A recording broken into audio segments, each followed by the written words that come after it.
В эпоху еще, казалось бы, полного внешнего благополучия православной Византии в XIV веке святой Григорий Синаид не нашел на Афоне почти ни одного монаха, который бы знал сердечную молитву Иисусову и жил в ней. Все уже переходило на внешность, и все больше забывалось то истинное, внутреннее, пламенное единение с Богом в благодатной молитве, о котором все учение древних отцов. Человек обретает в непрестанной молитве искомую им краткость, и в то же время, ища своих собственных теплейших слов к Богу, он в этих не им составленных словах находит свое самое нужное и свое самое собственное. Исповедание Христа Богом, а себя грешником, к Его любви взывающим.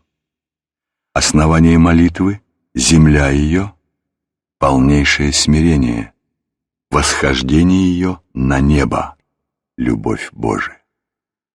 Начало всякого боголюбезного действования есть с верою призывание спасительного имени Господа нашего Иисуса Христа и сим призыванием мир и любовь. Блаженные Калист и Игнатий. Кто при молитвенном подвиге постоянно отвергает все помыслы и мечтания, не только греховные и суетные, но, по-видимому, и благие, тому милосердный Господь дарует в свое время умную, сердечную молитву. Слова молитвы, говорит он же, первоначально должны произносить языком, заключая по совету святого Иоанна Лествичника ум слова. Мало-помалу молитва устная перейдет в умственную, умную, а потом и в сердечную. Но на переход этот нужны многие годы. Не должно искать его преждевременно. Пусть он совершится сам собою.